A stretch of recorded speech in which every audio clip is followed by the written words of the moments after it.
To save Ji Zhuo, I lost all my hair in a fire. At the engagement banquet, his childhood sweetheart Xu Yunshu publicly pulled off my wig. She giggled and said, "Sister Xia's hair is a testament to shielding brother Ji from misfortune.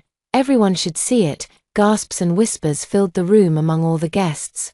The child made a face and called me the ugly monster from Ultraman. Even my future mother-in-law said I was a toad lusting after a swan's flesh. I looked at Ji Zhuo, but he just held his wine glass, his expression indifferent. Xia is kind-hearted and won't hold it against them. I was in a daze, walked to the top of the building and jumped down. When I opened my eyes, I had gone back to 1 hour before saving Ji Zhuo. 1. Xia, something happened to brother Ji.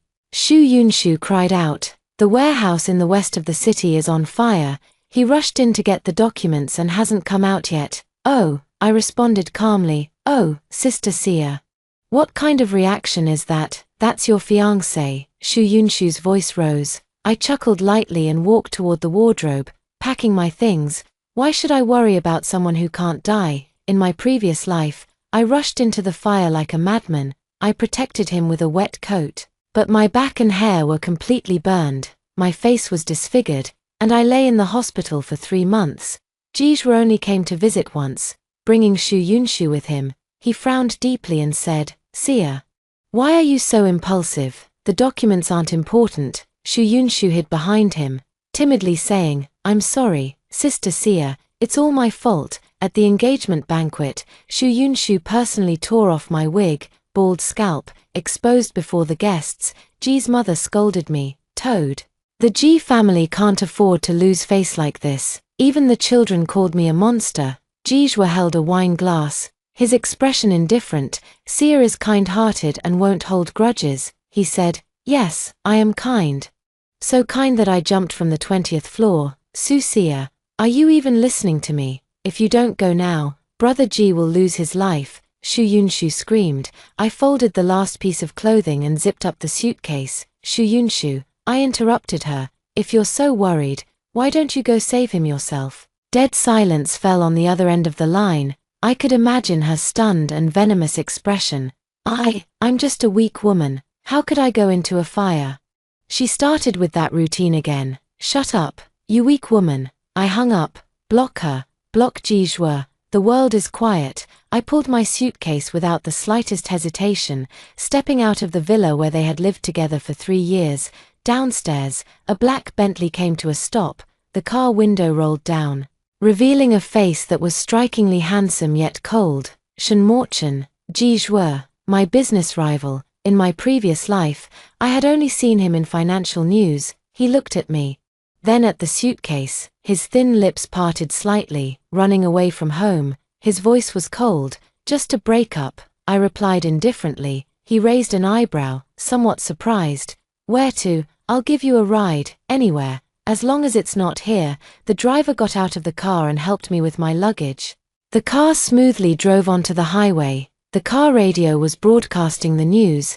A sudden fire broke out at the Hongyuan warehouse in the west of the city. The flames are fierce, and the number of casualties is unknown. Mr. Ji Zhuo, the CEO of the Ji Corporation, is currently inside the warehouse. I turned my head to look out the window.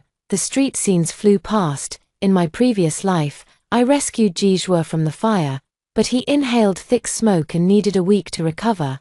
In this life, without me, how would he be? I curved the corner of my mouth. Shenmorchen suddenly spoke. "You seem very happy." I turned my head and met his probing gaze. "Yeah," I admitted frankly.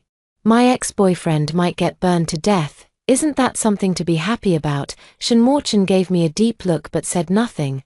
The car stopped in front of a 5-star hotel. Shenmorchen handed me a room key. "Stay here for now. If you need anything, call this number." A business card, with just a string of numbers. "Why are you helping me?" "I don't like Ji Zhuo," he answered as if it were obvious. "The enemy of my enemy is my friend. I accept that reason."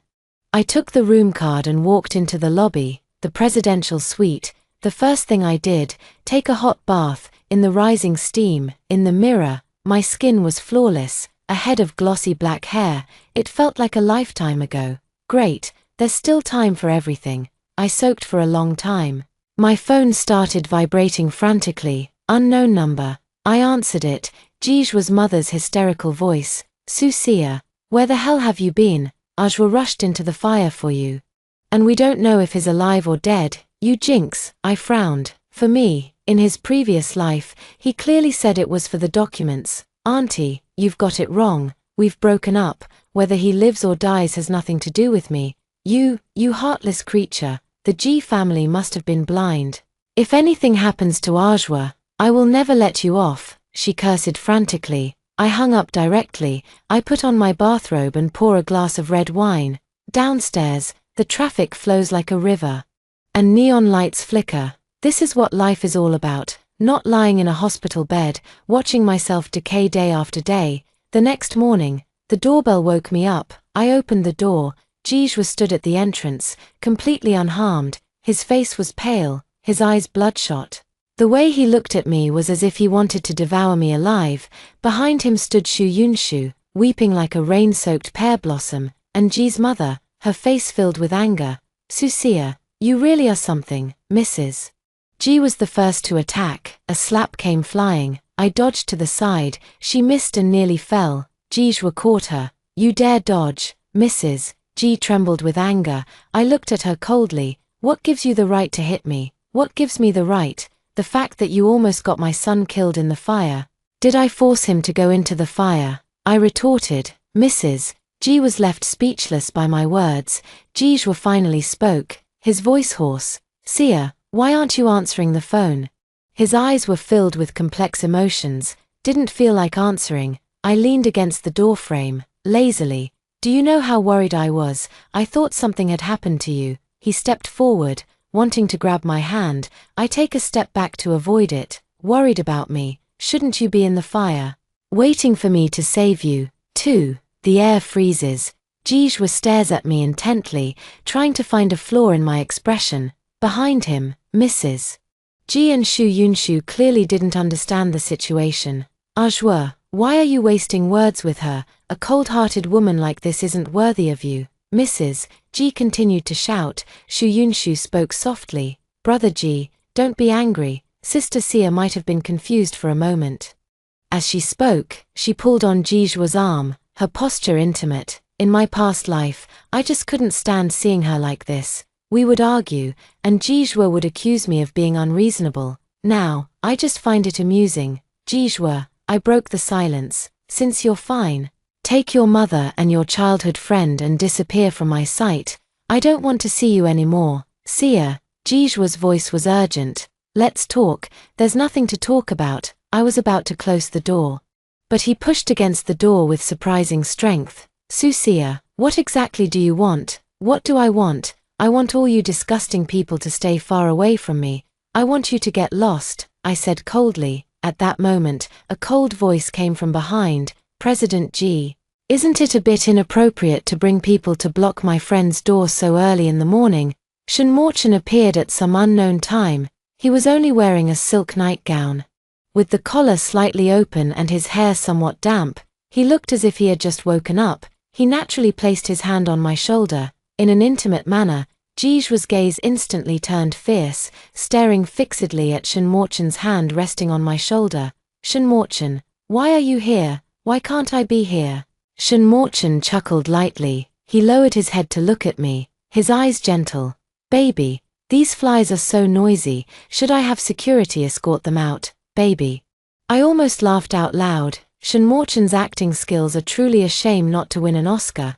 But I played along, leaning closer into his embrace. Sure, Jijwa's expression could no longer be described as just unpleasant. His entire body was swaying unsteadily. Susia, you and him, when did it start? He asked through gritted teeth. Was it when you and Shu Yunshu went to the private observatory to watch the meteor shower? Was it when I drank until I had a stomach hemorrhage and ended up in the hospital to cover for you, while you were celebrating her birthday? With every word I spoke, Jijwa's face grew paler. These were all things that happened in my past life. I will use these shameful secrets he buried deep inside to slowly torture him. Piece by piece, he opened his mouth but couldn't explain anything. Because it was all true, Jijwa. I lifted my head and looked straight into his eyes. We ended long ago. Back when you chose Shu Yunshu again and again. After saying that, I didn't look at him anymore. I turned to Shenmorchen and said, I'm tired. Shenmorchen understood. He wrapped his arm around my shoulder. Bang! The door slammed shut. Outside the door, Mrs. G was cursing furiously. Shu Yunshu was crying. Inside the door, Shenmorchen and I exchanged a smile. Thanks, I said. No need. Shenmorchen let go of my hand and stepped back, keeping his distance. It was just an act. He paused for a moment, then added, but seeing Jijwa's face looking like he'd just eaten shit was really satisfying. 3. Jijwa didn't bother me again. I know he won't just let it go, he will only become more paranoid. I stayed at a hotel for 3 days. Shenmorchen helped me find a new apartment. The location is good, and the security is excellent. On moving day, he came to pick me up in person. What are your plans for the future? He asked in the car. Find a job and live a good life. In my past life, for Jijwa, I gave up my career and willingly became the woman behind him. Looking back now, it was utterly foolish. My company still needs a vice president. Are you interested? Shenmorchen offered an enticing proposition.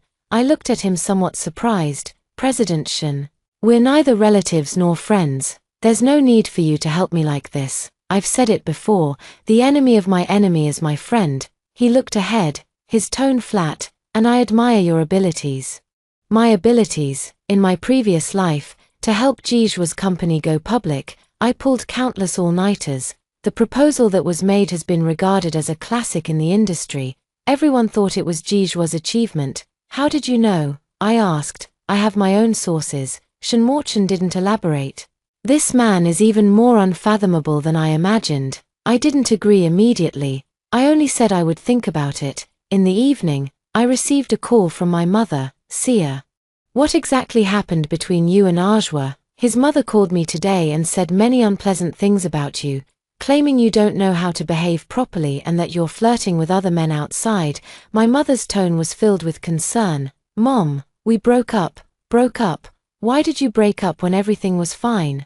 Is it a misunderstanding? Sia, Ajwa is a good kid. Don't be willful. In the eyes of all the elders, Jijwa has a good family background, good looks, and is capable, the favored son of heaven, the golden bachelor everyone wants to marry. Being able to get engaged to him is a step up for me. In my past life, I thought the same way. Mom, I know better than you whether he's good or not, I said, my voice turning cold. Don't worry about this matter. It's my own business, and I'll handle it myself. After hanging up the phone, I felt upset. This is Jijwa's tactic. Since it doesn't work on me, he's starting to target the people around me. Sure enough. Not long after, my college friend Lin Man sent a message. Sia, check your moments quickly. I opened my moments. The latest post was from Shu Yunshu. In the photo, she was wearing a white dress and sitting on a hospital bed. Her arm is hooked up to and for, her face pale. She looks utterly pitiful. The caption reads, "It's all my fault. I shouldn't have made Sister Sia angry and caused her to argue with Brother G. Now Brother G has been taking care of me for days without a moment's rest. And I feel so terrible inside." Below, a row of comments all express sympathy for her and blame me. Is Sia really that vicious? Her fiancé almost had an accident, and she didn't even care. Instead, she took her anger out on Yunshu. It's just that Yunshu is too kind. That's why she gets bullied by her. President G must have had the worst luck in 8 lifetimes to end up with such a fiancé. Jijwa even replied under this post with one word, good, one word. Yet it carries a massive amount of information. I let out a cold laugh and tossed my phone aside. Jijwa, do you really think you can force me to turn back like this? The next day, I agreed to Shenmorchen's offer and went to work at his company, with swift and decisive measures. I handled several long-standing messes. He quickly established himself at the company. Shenmorchen seemed to be growing more and more appreciative of me. We often worked overtime together and had meals together. In the eyes of our colleagues, our relationship had become quite unusual. That evening, we had just finished a video conference. Shenmorchen suggested going for a drink.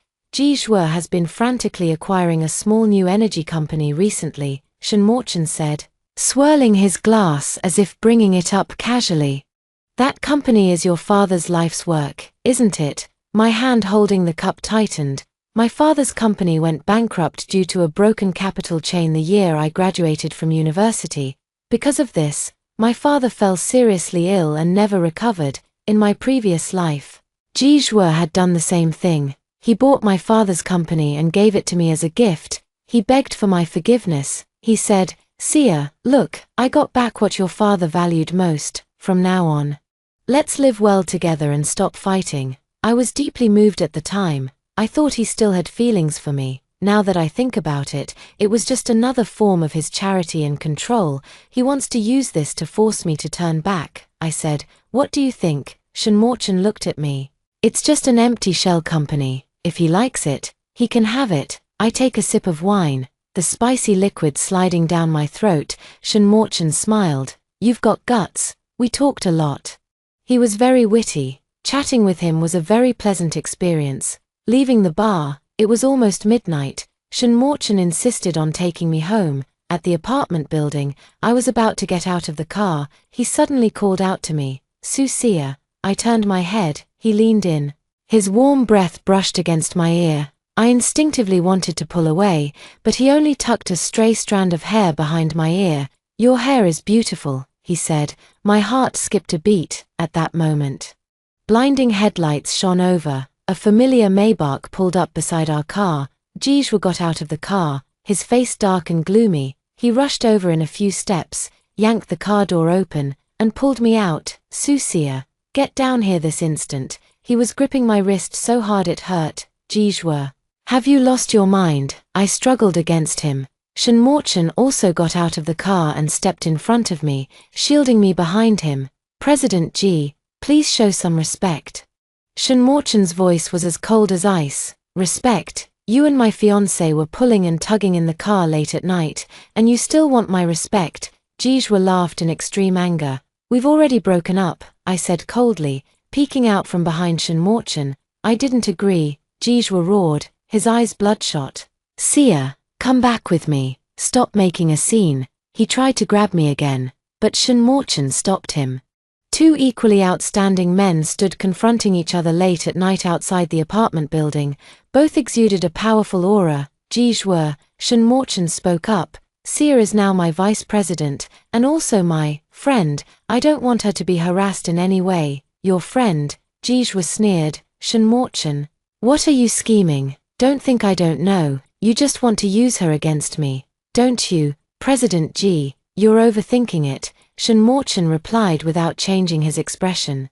"If I wanted to deal with you, I wouldn't need to use a woman." Those words undoubtedly struck a nerve with Jijue. "Fine, very well." Jijue pointed at me, then at Shinmorchan. "Susia, you just wait. You'll regret this." He threw down the harsh words, turned around, and got into the car in a fluster before speeding away. The farce had finally come to an end. 5. "He won't let this go easily," Shinmorchan said, looking in the direction Jijue had left. "I know," I replied, rubbing my reddened wrist. "Thank you. I'll walk you up." In the elevator, there was a hint of hormonal tension. When we reached the door, I thanked him again, but he suddenly asked, "Did what he said earlier bother you?" I was taken aback for a moment before I realized which sentence he was referring to. "Use me to deal with him," I smiled. "President Shin, do I look like someone who's that easy to use?" He also smiled. "No, you don't." However, he paused, his gaze turning profound.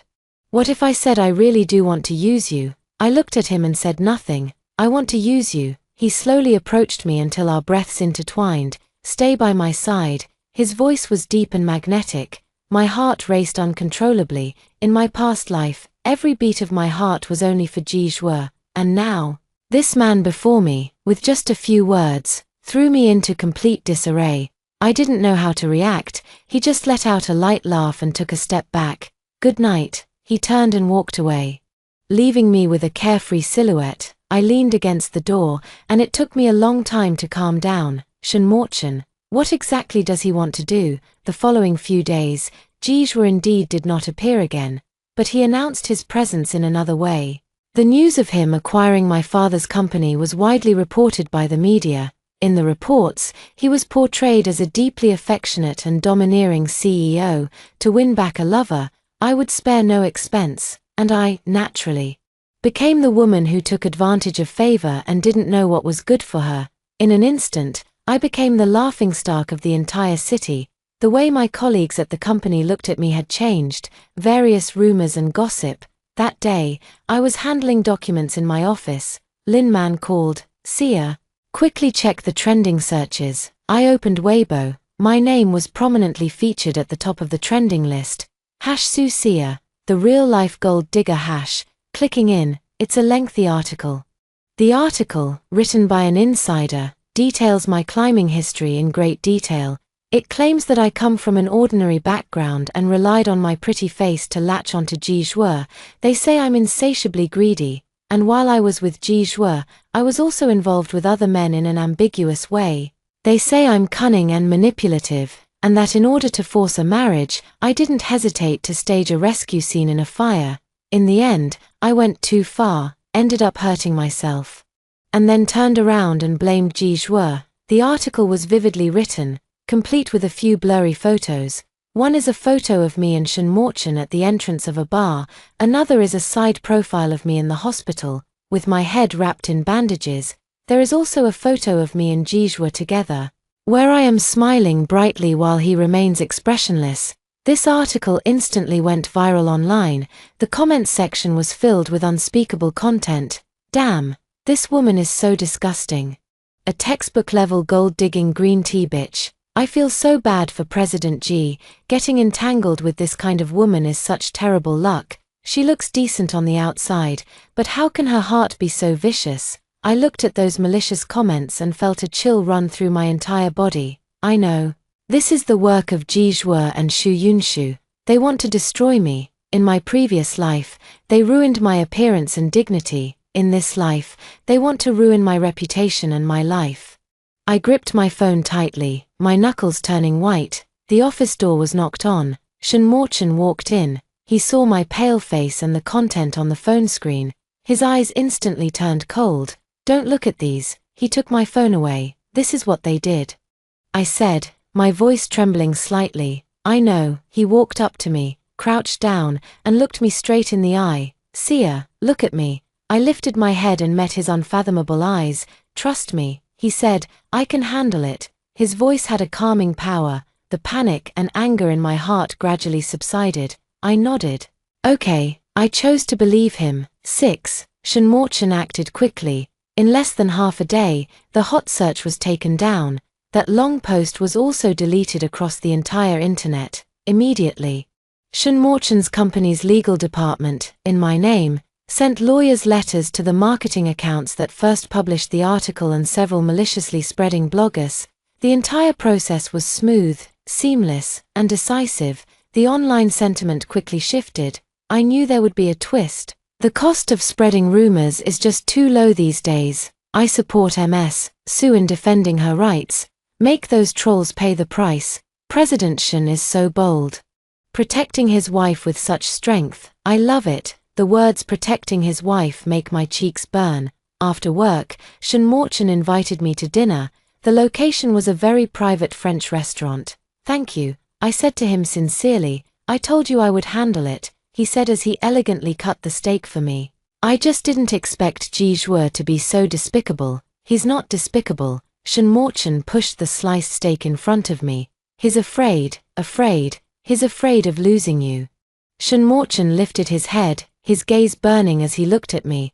That's why he's using such childish and extreme methods, trying to force you back to his side. I fell silent. Perhaps Shenmorchen was right. In the previous life, Jijue was aloof and superior. He summoned me at will and dismissed me as he pleased, because he is certain that I cannot live without him.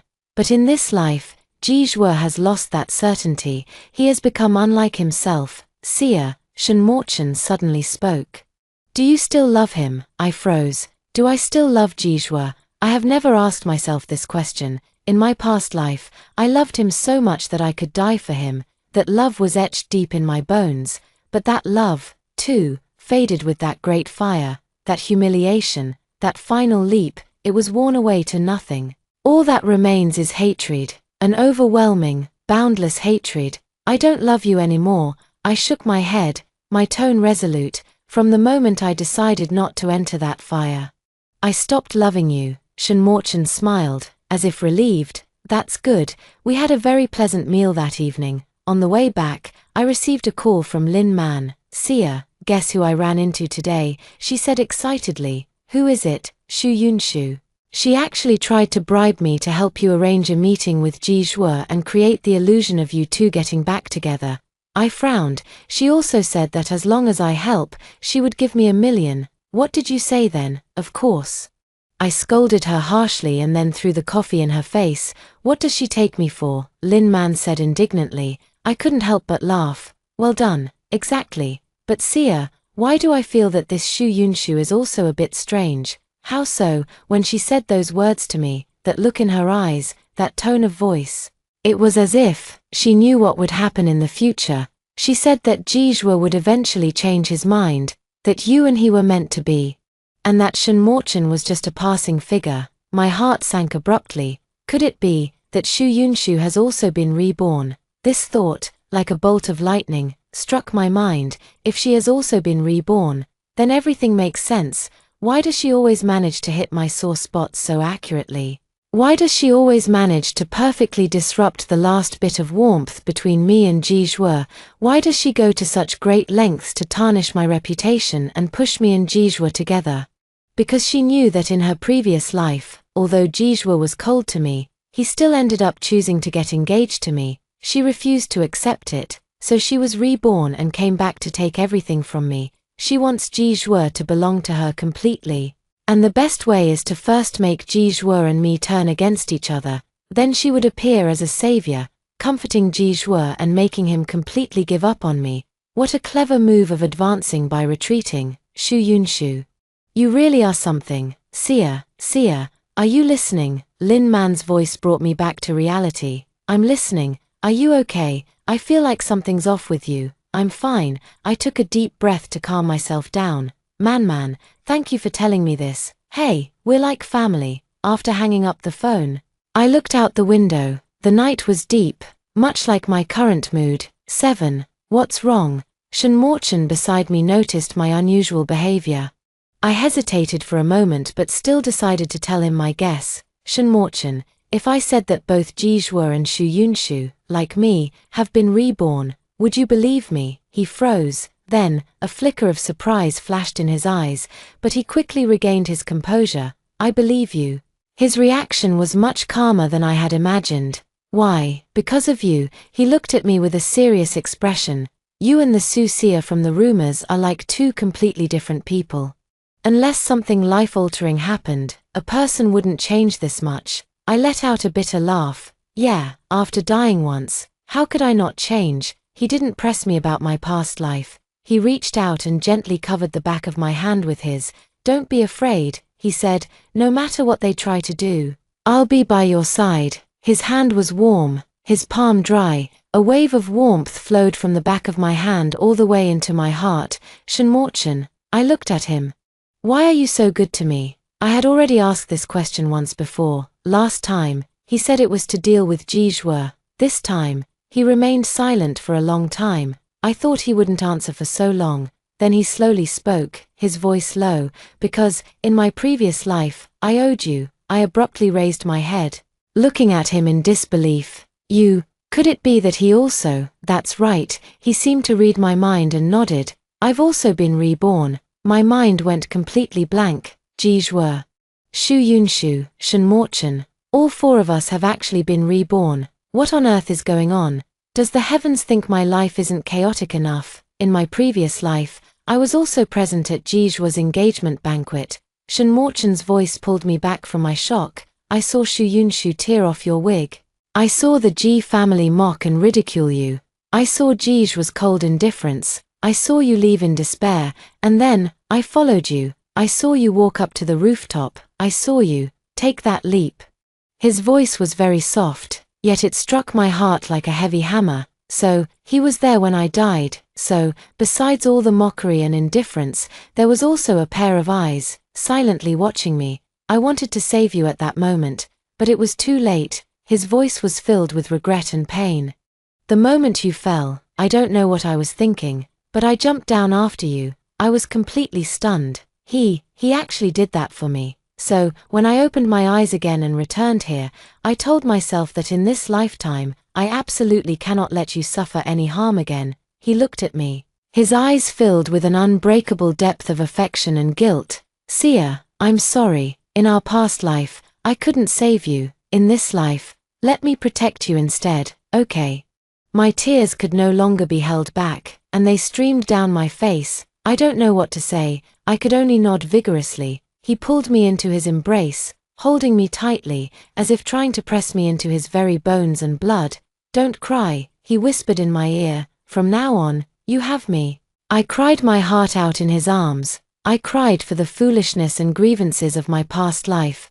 I cried for the luck and emotion of this life. It turns out, at my most desperate moment, there are still people willing to risk everything for me. Shinmorchan, thank you. Thank you for returning here as well. 8. We've learned each other's deepest secrets. My relationship with Shinmorchan has become even closer. We started dating like a real couple, eating, watching movies. He remembers all my preferences. Does not eat cilantro, likes to drink hot Americano, and is allergic to mango. He prepares brown sugar water and heating pads in advance when I have my period. He takes me to the amusement park, accompanies me on the carousel I've always wanted to ride but had no one to go with. These little fragments of tenderness, like a warm net, wrapping me tightly. My heart, which had been riddled with holes because of Jijue, is also being slowly healed within this net. And Jijue and Shu Yunshu were not idle either. They saw that the court of public opinion attacks were useless against me, so they started new tactics. Jijue began to appear frequently in my life. He would hold a large bouquet of roses and wait for me downstairs at my company. He would bribe the security guard at my apartment, sneak upstairs, and knock on my door. He would send me all kinds of expensive gifts, jewelry, handbags, sports cars, these things I longed for in my past life. He now offers to me with both hands, yet all I felt was disgust. I had security escort him out and instructed the front desk to refuse all his deliveries. The gifts he sent were thrown into the trash untouched. The more he persisted, the more disgusted I became. As for Shu Yunshu, she continued to play her role as the understanding and compassionate White Lotus. She would appear immediately after Jijue was rejected by me, comforting him and keeping him company. She would post some suggestive messages on her social media. Loving someone is so hard, seeing him heartbroken over another woman who isn't worth it. My heart aches too. It's okay, even if the whole world abandons you, I will be by your side. Her performance was very successful. Jijue seemed genuinely moved by her. They began to appear together in various public settings. The media also began reporting on their news, saying that Jijue finally came to his senses and abandoned the gold digger Su Sia, choosing the kind-hearted childhood sweetheart Shu Yunshu. Online blessings for them came in waves. Lin Man angrily called me, Sia, have you seen it? That despicable couple Jijue and Shu Yunshu are practically becoming the nation's favorite CP now. It's so infuriating. Yet I remained very calm. That's good, let them be stuck with each other and stop bothering others. Aren't you angry at all? Why get angry? I'd be thrilled if they got married as soon as possible and stayed bound together for all eternity. I truly don't care anymore. In my world, Shinmorchan is already there. Jijue is nothing more than an irrelevant part of the past to me. That day, Shinmorchan took me to a business cocktail party. At the party, we inevitably ran into Jijue and Shu Yunshu. Our eyes met, sparks flying. Shu Yunshu held onto Jijue's arm, smiling sweetly. See you, long time no see. Yes, I said, linking arms with Shinmorchan and smiling even more brightly than she did. Seeing you and President Ji so deeply in love puts my mind at ease. Shu Yunshu's smile froze for a moment. Jijue's gaze remained fixed on me, complex and inscrutable. Sia, he began, his voice hoarse, can we talk alone? No, I refused outright. Shinmorchan also spoke up. President Ji, can't you see Sia doesn't want to talk to you? Shinmorchan, this is between her and me, stay out of it. Jijue's tone was very rude. Her matters are my matters. Shinmorchan stood his ground without yielding. The atmosphere instantly became tense. Everyone around looked over, wearing expressions of watching a good show. Seeing this, Shu Yunshu quickly stepped in to smooth things over. Brother Ji, forget it, let's go over there and greet Mr. Li. She tried to pull Jijua away, but he remained motionless. He stared at me intently, his eyes filled with bloodshot veins. Su Xia, do you have to be so heartless? Heartless? I felt as if I had heard the biggest joke in the world. Jijua, what right do you have to talk to me about heartlessness? Back then, when your mother pointed at my nose and cursed me, when your childhood friend publicly humiliated me, where were you? When I was lying in the hospital, between life and death, where were you then? He was left speechless by my question. Who are you putting on this affectionate show for now? Is it to move yourself? Or to disgust me? My words were like knives, stabbing deep into his heart. His face gradually turned pale, inch by inch. Siu, I know I was wrong. Please give me another chance. Okay, he was practically begging. Seeing him in such a humble state brought me no satisfaction, only endless sorrow. If you knew it would come to this, why did you act that way in the first place? Jijua, I said, I've already given you chances. When you chose to go to the observatory with Shu Yunshu, when you chose to celebrate her birthday with her, when you chose to turn a blind eye to my pain, you had already exhausted every opportunity. Now, we are even. No, he shook his head, his emotions spiraling out of control. You still owe me a life. I froze. In our past life, I was the one who saved you from the fire. You owe me. I looked at him and suddenly understood something. So, this is what has been hung up on all along. He believes I owe him a life. Therefore, it's only natural that I should return to him. How ridiculous. Jijua, I said, word by word, I already returned that life to you when I jumped from the 20th floor. His pupils suddenly contracted sharply. His entire body seemed to have all its strength drained away. He staggered back a step. Shu Yunshu quickly reached out to support him. Brother Ji, are you okay? I stopped looking at them. Holding Shinmorchan's arm, I turned and left. Behind me, Jijua's agonized roar echoed, but I didn't look back, not even once. 9. After that cocktail party, Jijua seemed to have gone completely mad. He began to use a nearly destructive method to take revenge on me and Shinmorchan. He used the Ji family's connections to suppress Shinmorchan's company at every turn, stealing our clients, poaching our employees, and spreading negative news about the company. Shinmorchan's company suddenly fell into an unprecedented crisis. Shareholders wavered, the stock price plummeted. I knew that Jijua was using this method to force Shinmorchan to give up on me. He thought that without Shinmorchan's protection, I would have nowhere to turn. I could only return to him. He was too naive. I took the initiative to find Shinmorchan and said to him, "Let me handle it." He looked at me, his eyes filled with worry, but even more with trust. All right. I mobilized all my connections and resources to begin the counterattack. I had met many people for Jijua. I also learned many secrets that others were unaware of. Now, these have become my sharpest weapons. I will first turn the core executives of Jijua Company, obtain their company's internal financial loopholes and some shady transaction evidence. Then, I anonymously handed over this evidence to the Economic Crime Investigation Unit and the media. A single spark can start a prairie fire. Jisha Group was instantly pushed into the spotlight. The tax authorities have launched an investigation. Partners are terminating their contracts one after another. The stock price has plummeted. Jijua is overwhelmed and has his hands full. He no longer has the energy to deal with us. Shinmorchan's company is now free from the crisis. We won.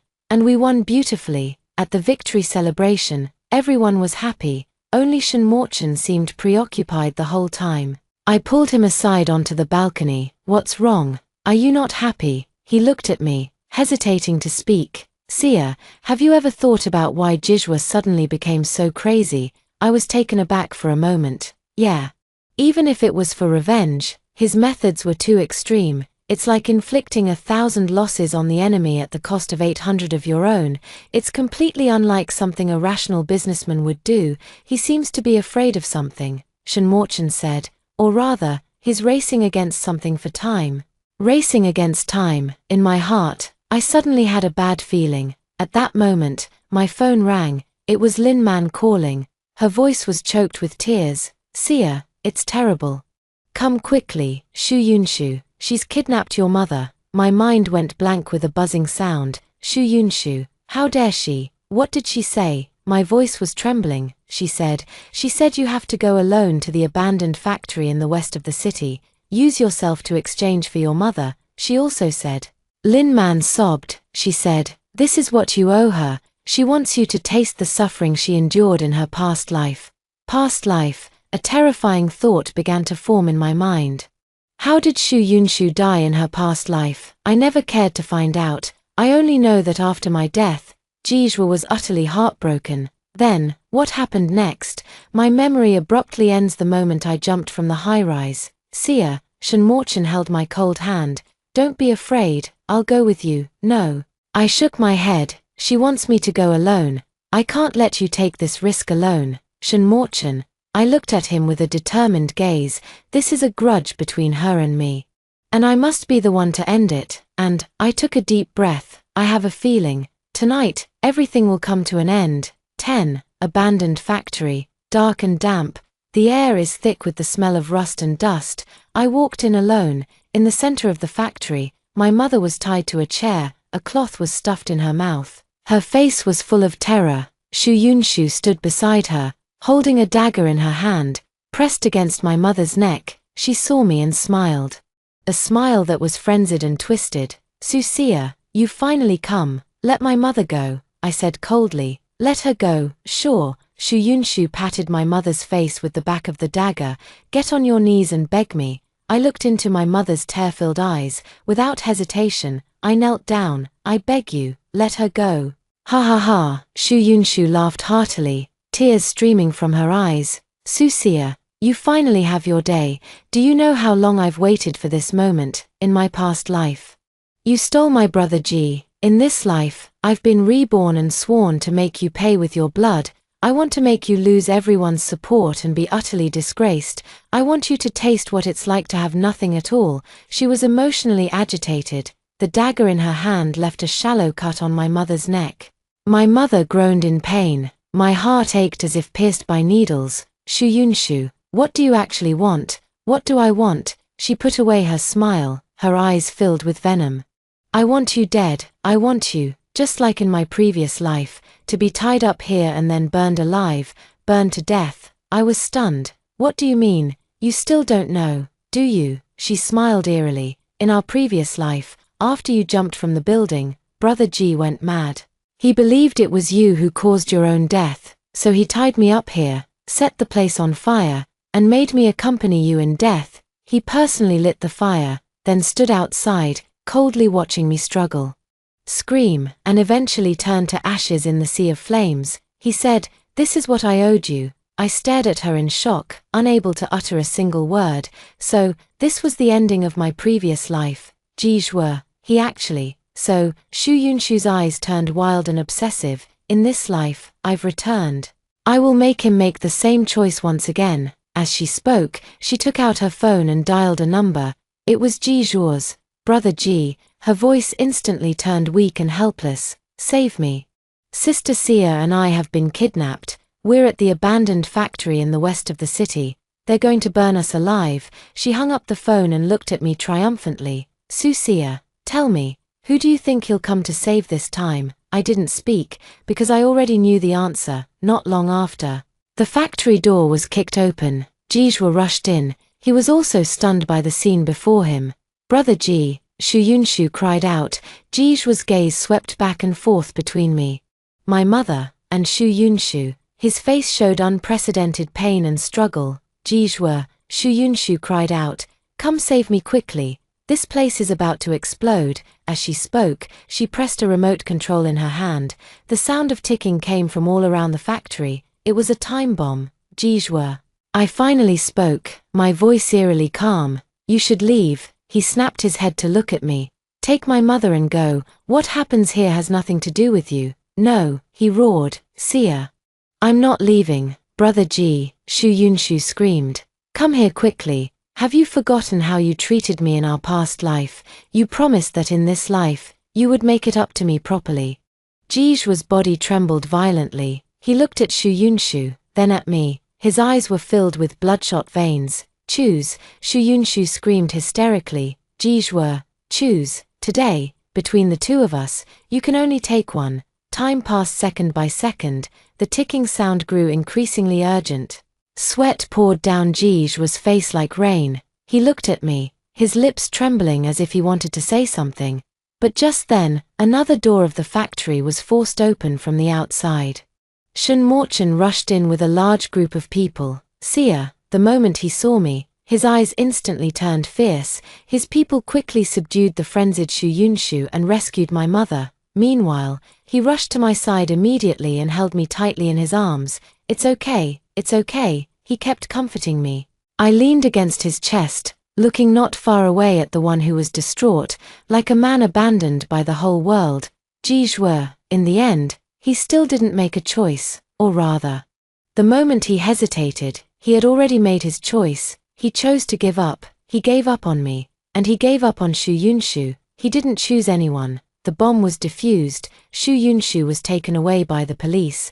A farce has finally come to an end. I looked at Jishu. He stood there alone, like a solitary statue. Shen Morchen held my shoulder and said softly, "Let's go." I nodded. The moment I turned around, I heard Jishu behind me. In a voice that was almost desperate, he called my name, Sia. I didn't look back. Goodbye, Jishu. No, it's goodbye forever. 11. Jishu and I never saw each other again. I heard that the G Group, due to tax evasion and unfair competition, was hit with a massive fine and suffered a heavy blow. Jishu is also suspected of intentional injury. A case has been filed for investigation. His life was utterly ruined. Meanwhile, I have been thriving at Shen Morchen's company. Together, we have taken the company to new heights. 1 year later, Shen Morchen proposed to me.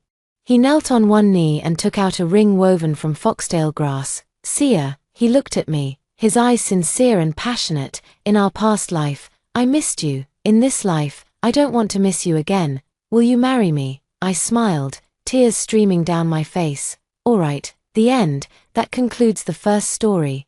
Stay tuned. The next one is even more exciting. My husband handed his salary card over to his mother-in-law. She said that young people tend to spend money recklessly. So the elderly are helping them save it, under the guise of forced savings. I immediately transferred this month's salary to my own mother, just to keep things fair. Then, I go to my mother-in-law's house to eat every day. 1. Honey, transfer me 200 yuan.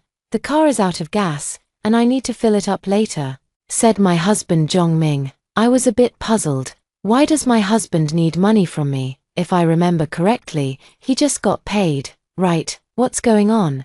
We agreed that after marriage, he would hand over his salary, and I haven't even asked him for it yet. But now he's asking me for money. Didn't you just get paid? Why are you asking me for money? I asked in confusion. My husband frowned, looking a bit impatient. Oh, I forgot to tell you. I transferred my salary to my mom. We can't save money, so she's keeping it for us. I felt as if struck by lightning. You transferred your entire salary to your mom. My husband looked a bit guilty but quickly straightened up. Yeah, you're a civil servant with a stable income. My mom said women should cover more household expenses, not to criticize, but you always spend money so recklessly. How can we live like that? I'm just helping us save money. Don't worry. My mom won't touch this money. She'll give it back when we need it later. Think of it as forced savings. Don't you agree? I suppressed my anger and calmly asked. What about the 3,000 yuan mortgage payment every month, and all the household expenses? Are they all on me? My husband blurted out. Yes, of course it's your responsibility. I've calculated it. Your monthly salary is almost 7,000 yuan. If we live frugally, it should be enough for both of us. I was trembling with rage. Zhongming, were all your promises before marriage, about handing over your salary and sharing the household expenses, just empty words? Honey, don't be so vulgar. Do you know how hard it was for my mother to raise me? What's wrong with her managing our money now? Stop making a fuss over nothing. Looking at his shameless expression, I was almost amused to the point of anger. 2. Chen Ming and I met through a blind date. We just got our marriage license 2 months ago. I'm a civil servant, and he's a teacher. Our combined monthly salary, excluding housing funds, is about 14,000, logically speaking. Living in a small town should be quite comfortable, but the downside is the 3,000 yuan mortgage payment every month. That adds a bit of pressure, so when my mom found out, she wasn't too keen on us being together. My husband's mother patted her chest and assured them, "In-laws, don't worry about the mortgage. Ming's father and I will pay it off for them. The young couple just need to focus on living their own lives well." Hearing his mother's assurance, my mother finally relented. After all, without the burden of a mortgage, both Chen Ming and I have stable jobs, and neither set of parents has any financial pressures. It could be considered a well-matched union. The marriage was settled just like that, before getting married. My mother repeatedly reminded me to manage the money after marriage and to be a bit cautious. I didn't take it seriously at the time. I even thought my mother was too tacky. Now that I think about it, I really want to go back and slap myself a few times. You let their sweet talk fool you before marriage. Ginger is indeed spicier when it's old. My mom has eaten more salt than I have eaten rice, and she was absolutely right. Just look, we just got married, and not only has his family stopped paying the mortgage, but even my husband's salary is handed over to his mother. What kind of nonsense is this? Isn't this clearly a scheme to take advantage of someone? But do you think I would just swallow my anger and agree? Dream on. 3. I sneered coldly. If you're so obedient to your mother, then why bother getting married? Why don't you just marry your mother? I spoke harshly, and my husband's expression darkened. Wang Yang, how can you say that? My parents have had a hard time too. I clapped my hands and laughed. What? You didn't realize your parents had it tough for the past 30 years, but now that you're married, you suddenly see it. Marriage really is a mysterious thing. Once the daughter-in-law enters the family, everyone suddenly has an awakening. My father-in-law knows how to care for my mother-in-law now, and my husband listens to his mother even more. My mother-in-law has also started to notice her aches and pains here and there. Even the water and electricity at home have started to be charged.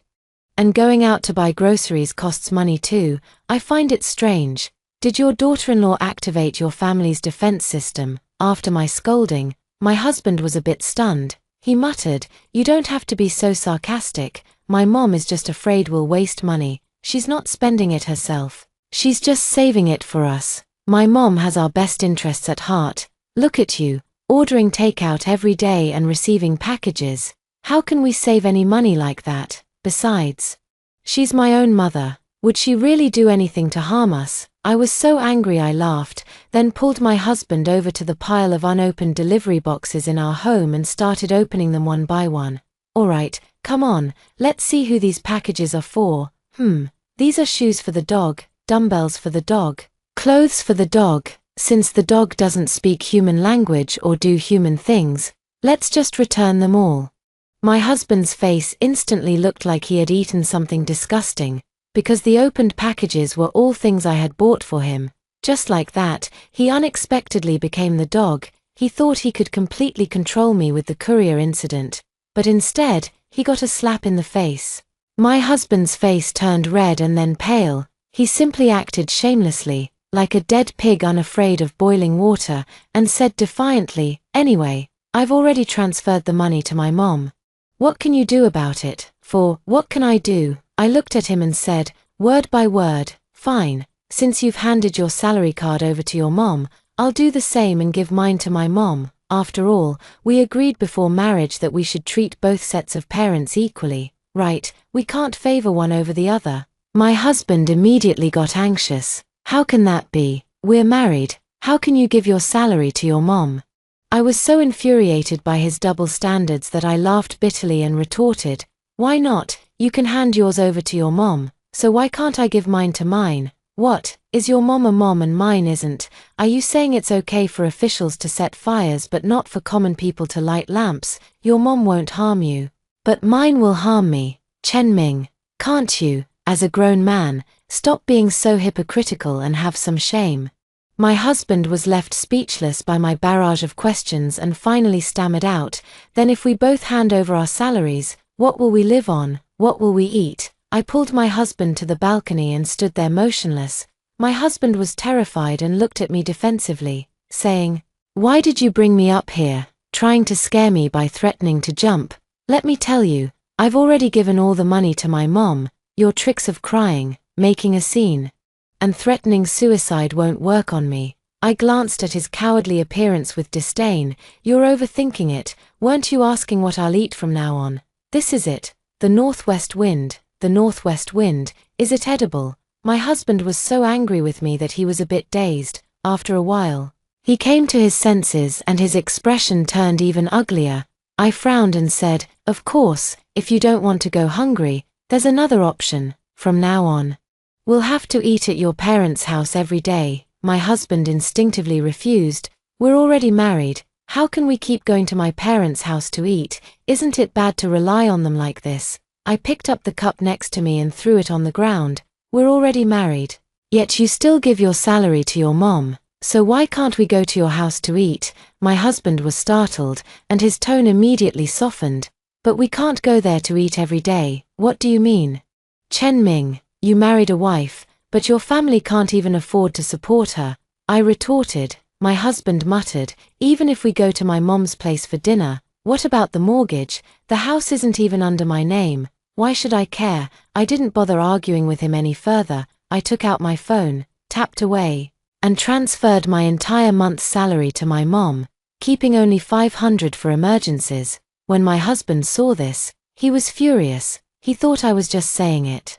But he never expected that I would actually give all my salary to my mom. He looked pained. I rolled my eyes at him. "What are you still standing there for?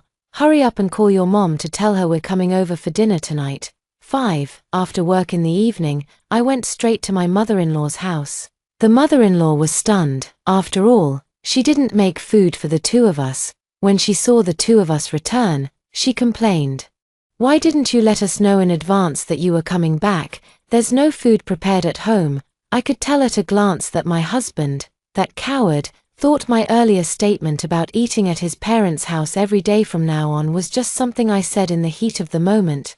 So he never actually told his parents about it, but he didn't expect me to be serious. As for what my mother-in-law said about there being no dishes, hey, isn't there a roast chicken on the table?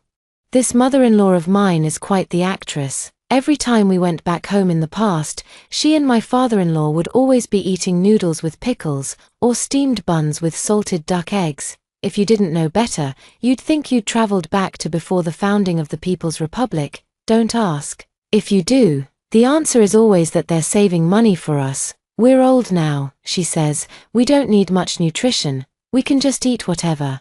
My clueless husband gets teary-eyed with emotion every time. If it weren't for the fact that my in-laws combined weigh nearly 400 pounds, I might have believed it. I picked up my chopsticks and, under my mother-in-law's pained gaze, picked up a chicken drumstick and put it in my mouth. "It's fine, Mom. This is enough. But why aren't we having pickles and noodles this time? Looks like our family's situation has really improved." "But Mom, I don't really like chicken that much. I prefer seafood." Mother-in-law was extremely distressed, her expression turning unpleasant as she replied perfunctorily, "All right, next time you come back, I'll buy some sea cucumbers and abalone." I clapped my hands and said, "Great, Mom, we'll come back to eat tomorrow. Remember to buy some. And by the way, I prefer braised abalone." Mother-in-law's expression instantly froze. "You're coming back tomorrow?" I glanced at my husband. "Didn't Chen Ming tell you?" "Oh honey, you're really... How could you not tell Mom about such a big matter?" "Since that's the case, I'll say it then. Mom, we'll come over for meals every day from now on, and keep you two elders company while we're at it." My mother-in-law's spoon clattered onto the table. "What do you mean you'll come over for meals every day?" I said with grievance. "Chen Ming gave his salary card to you. I gave mine to my mom. Neither of us has any money left. If we don't eat here, where else can we eat?" My mother-in-law froze for a moment, then shrieked, "You gave your salary to your mom. How can that be?" I sneered inwardly. Indeed, like mother, like son, they even say the same things. "Is it only allowed for you to do such things, but not for others?" I said with a smile. "Yes. My mom said that we young people don't know how to manage our lives and can't save money, So she's helping us save, it's like forced savings. I returned those words exactly as they were. 6. After hearing my words, my mother-in-law suddenly stood up, nearly dropping the bowls and chopsticks. Son, your wife doesn't know any better, and you're joining in the nonsense. If all the money goes to your mother-in-law, how are the two of you going to live? I wiped my mouth slowly. Mom, you can't say that. How can this be called not knowing any better? This is clearly being sensible. Look, Chen Ming's salary is also handed over to you for safekeeping, so why can't my salary be given to my mom for safekeeping? What, are only officials allowed to set fires while commoners are forbidden to light lamps? You're being too domineering, aren't you? Since I met Chen Ming, I have always been polite to my mother-in-law. I have never spoken to her with this attitude before. She clearly couldn't take it anymore and shouted at the top of her voice. What about the mortgage? What about the household expenses? You two can't just live on air, can you? I pretended to be surprised and said, Mom, what are you talking about? What mortgage? Didn't you say in front of my parents before we got married that you would pay the mortgage? It's only been 2 months since the wedding. You're not going back on your word already, are you? Could it be that my memory is failing me and I remembered wrong? Should I call my parents and ask? My mother-in-law stammered, such a small matter. No need to bother your parents, right? I did say that at the time. But I was thinking that you young people need a little pressure. With pressure comes motivation. Otherwise, the little money you earn every day isn't even enough for you to spend recklessly. I responded, so I didn't remember wrong after all. Then we'll have to continue troubling you too with the mortgage. Even if someone isn't educated, they should at least keep their word, right? Otherwise, how can they even be considered a person? My husband said, Honey, stop making a fuss. We're all family. What am I making a fuss about? I shook off his hand, my voice suddenly rising. What did you say before we got married? Hand over your salary card, build a good life together. And what happened? Your family is truly calculating. 7. My husband didn't speak. But my mother-in-law suddenly covered her face and started wailing. Oh my, how did I end up with a daughter-in-law like this? She seemed so quiet before marriage. How did she become like this after getting married? What calculating? We're all family. Why use such harsh words? I had good intentions. My kindness is being thrown back in my face. Old man, why don't you say something? My father-in-law, who had been silently eating with his head down, finally perked up his ears. He slammed his chopsticks down heavily and glared at me, saying, What kind of behavior is this? Since when does a daughter-in-law speak to her elders like this? Once you marry into our family, you are one of us.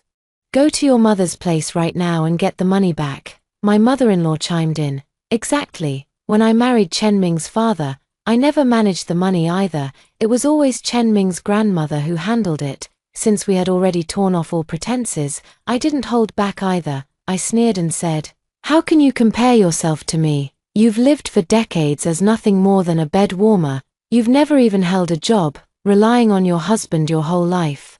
Besides giving birth to a child, what else do you have to show for your life? Hearing my words, my mother-in-law was so angry she almost had a fit. She has always acted like a queen at home, making all the decisions. Both my husband and son have always indulged her, catering to her every whim. And no one has ever challenged her like I did. This has also led to her having an unclear sense of her own position. I really think I'm quite capable, able to have the final say on everything. Now, you still want to have a say over me? You might as well dream on. Of course, I'm not unreasonable. If you return Chen Ming's salary, I'll immediately ask my mother to return it as well. I sneered. I don't believe she would actually return the duck that's already in her hands. Sure enough, my mother-in-law's crying stopped abruptly. That won't do. You're spending money recklessly. I need to help you save it. I shrugged. Well, if that's the case, then there's nothing more to say, Mom. Remember to buy abalone tomorrow. After eating, I pushed the bowls and chopsticks aside and got up to leave. On my way out, I casually grabbed a bag of melons from the living room coffee table. Mom, we'll take this fruit back to eat. It's perfect since we don't have any at home. Next time, don't buy melons.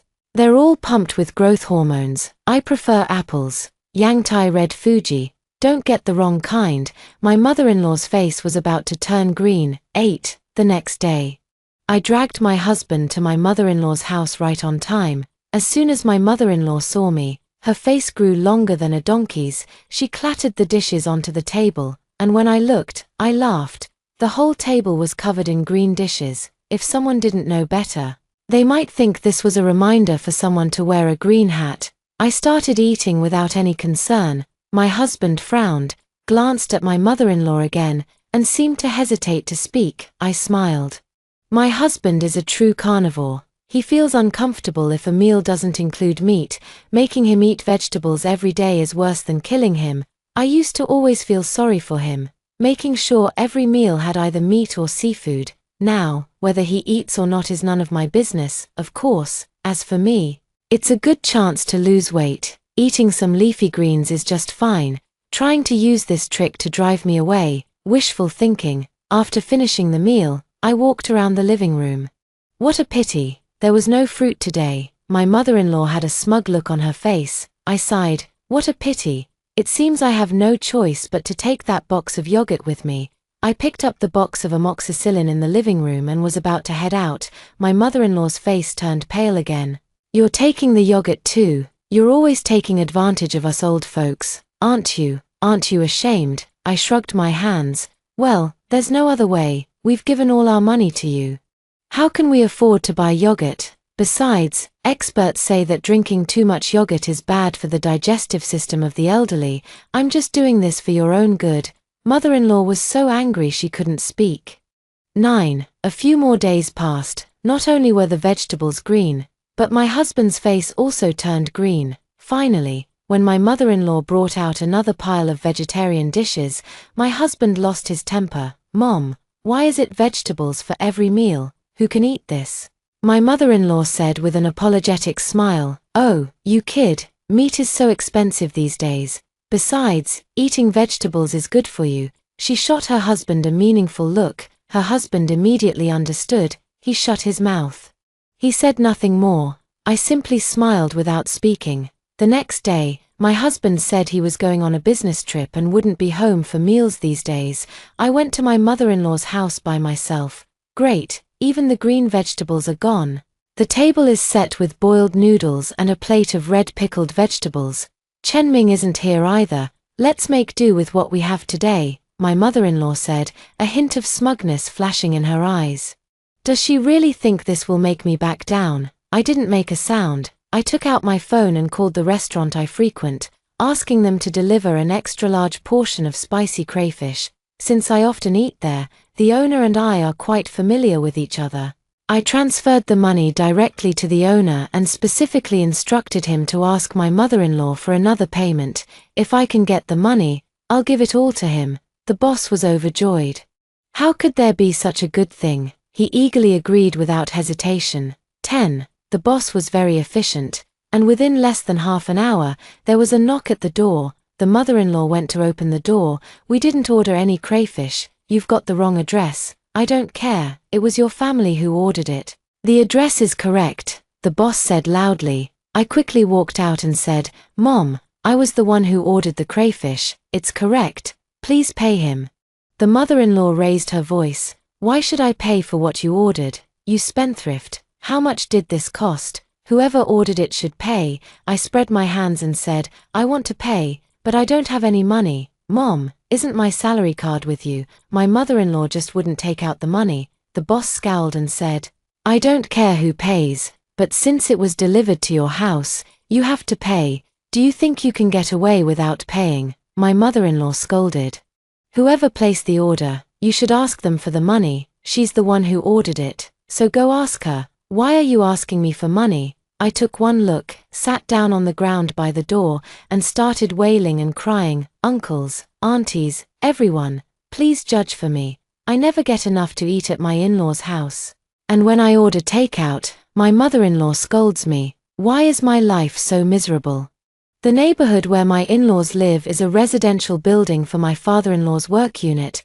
The neighbors are all his former colleagues, and they love nothing more than gossiping about others' family affairs and enjoying others' misfortunes. Old man Wang from across the hall, who used to be the section chief in my father-in-law's office before retiring, came out when he heard the noise and said, Old Chen's daughter-in-law, How can you, a grown adult, order takeout and still expect your in-laws to pay for it? Young people shouldn't act like this. I wiped away my tears and said, Uncle Wang, you don't understand. My husband's salary card is with my mother-in-law, and we have no money for food, so we have to come to my in-laws to eat. My husband has been on a business trip these past few days, and my mother-in-law has been feeding me nothing but pickles with plain noodles. I couldn't take it anymore, so I ordered some takeout. But my salary card is with my mother-in-law. Where do you think I got the money to pay for it? I cried so pitifully. What, your husband's salary card is with your mother-in-law? Oh my, what kind of situation is this? I've never heard of such a thing in our entire neighborhood. Is this for real? This was Aunt Jong from the second floor, known for being a big gossip. I nodded like a chicken pecking at rice. I swear it's true, we have no money for food, so we have to eat at my in-laws' place. And my mother-in-law gives me pickles and noodles every day. Oh my God, this is just too much. What kind of family is this? Isn't this the so-called Mama's boy? This came from Aunt Sun in the opposite unit. I silently gave Aunt Sun a thumbs up in my heart. The key point is, she took his salary card and still feeds him pickled vegetables every day. Chen Ming's mother, what you're doing isn't right, is it? Aren't you ruining our neighborhood's reputation?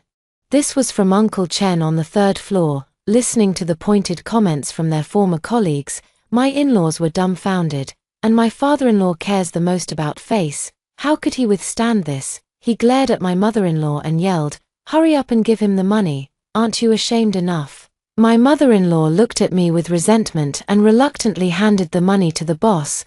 The boss quietly gave me an okay sign. Back in the room, I placed the entire plate of crayfish in front of myself and started eating with great relish. As for my in-laws' expressions, let's just say they were absolutely priceless. And so, I ordered crayfish today and roast duck tomorrow. If I don't get what I want, I'll make a scene.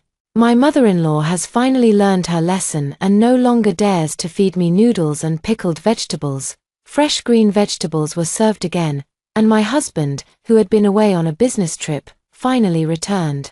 After eating nothing but vegetables every day, he couldn't take it anymore. Finally, after my mother-in-law once again served a table full of green vegetables, my husband protested, Mom, could you make some meat dishes? Eating vegetables every day, I'm turning into a vegetable myself.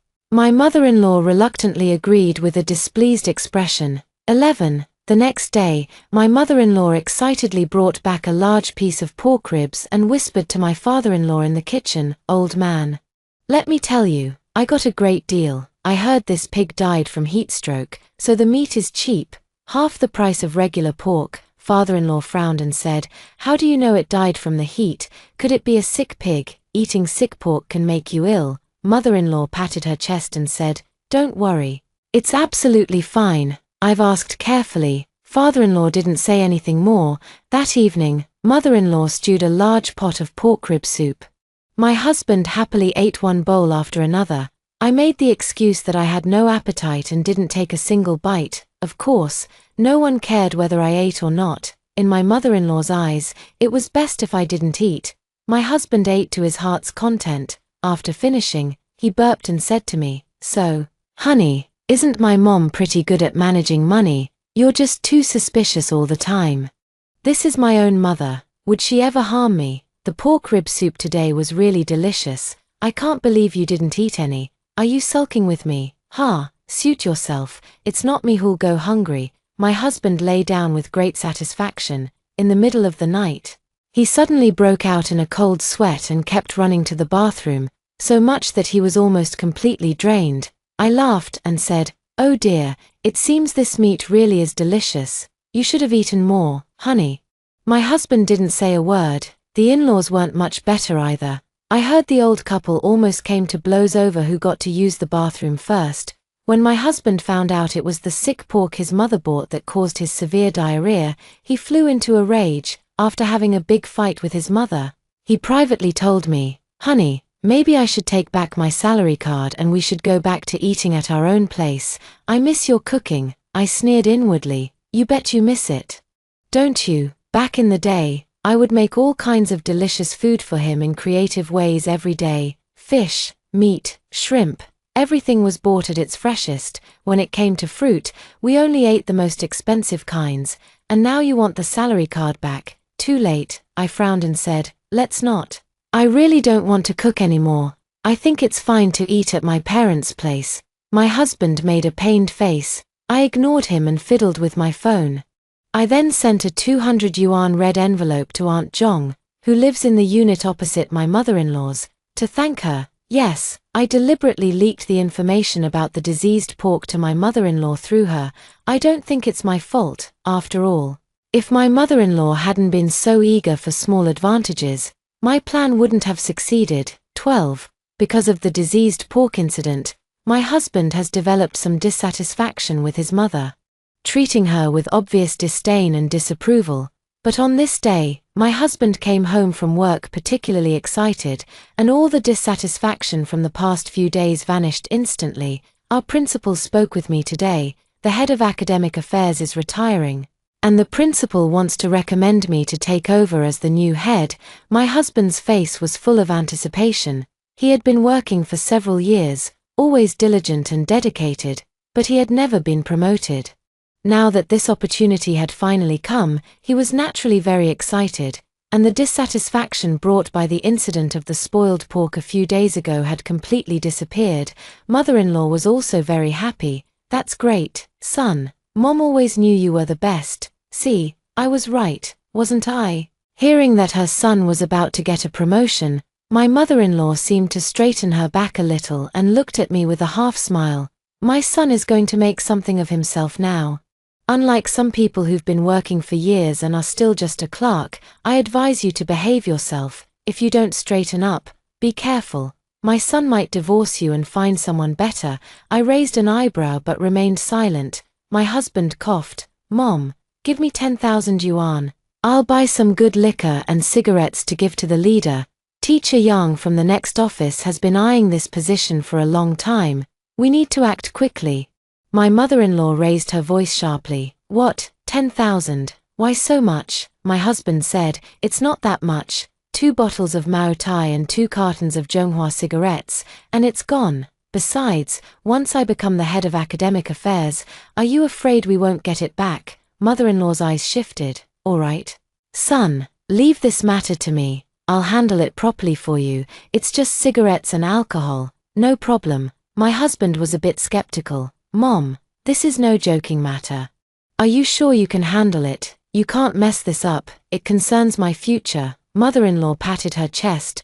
Don't worry, son. Would I ever let you down? I'm your mother. Unlike some people, I remained calm and composed, focusing on eating my food. Don't I know this old woman well enough? Just wait.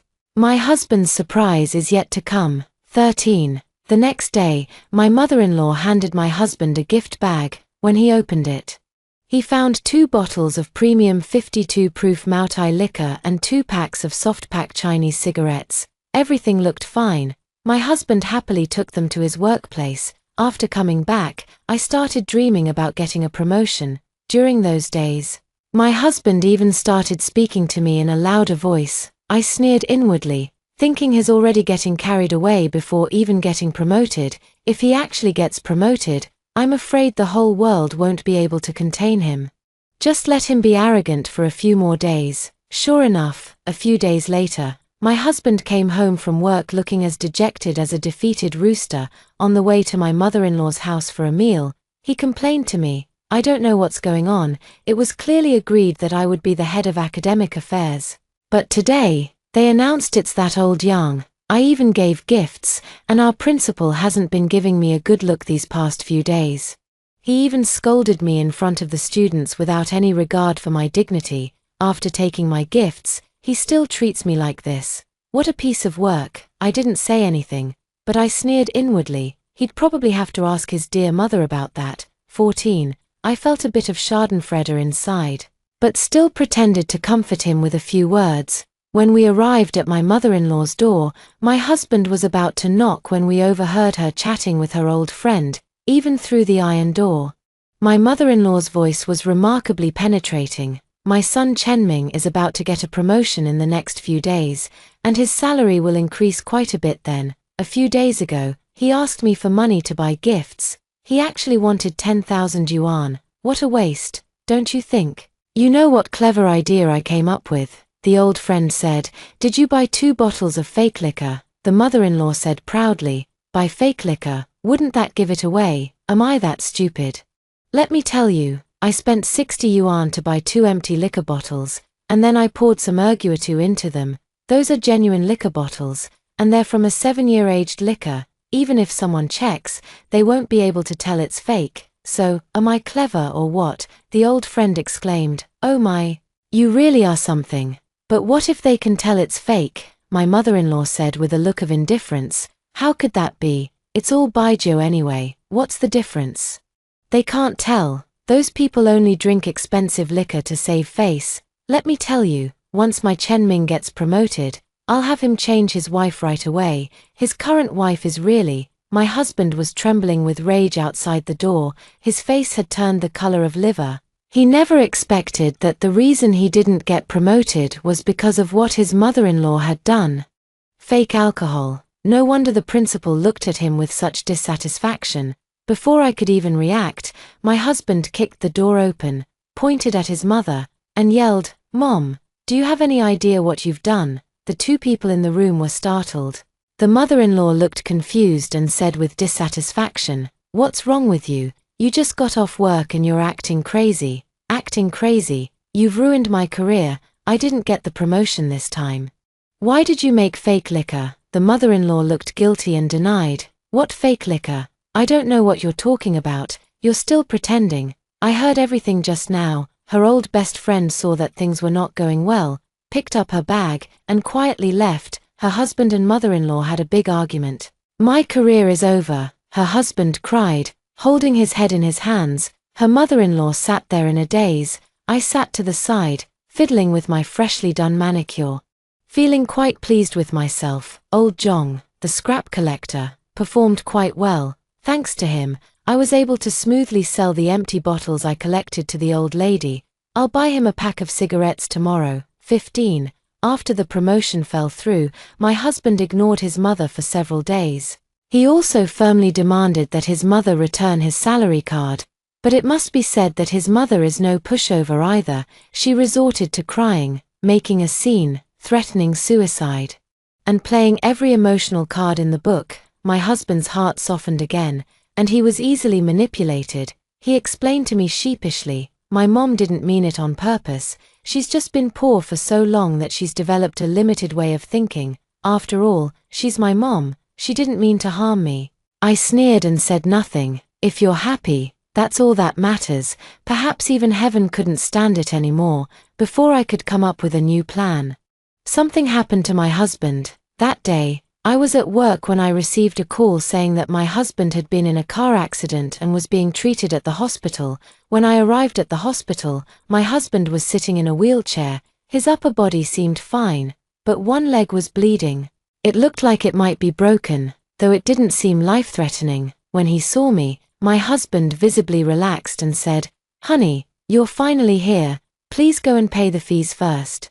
I spread my hands and said, "Honey, I can't pay. Have you forgotten? I don't have any money. You gave your salary card to your mom, and I gave mine to my mom. I only have 200 yuan left." After saying that, I looked at the doctor in confusion and asked, "Doctor, 200 yuan isn't enough, is it?" The doctor and the nurse were both stunned. They had probably never seen anything like this before. My husband was stunned, and I finally saw a hint of regret in his eyes. At that moment, my in-laws also rushed over. Seeing my husband like this, my mother-in-law threw herself on him and started crying. My husband interrupted her. "Mom, you came just in time.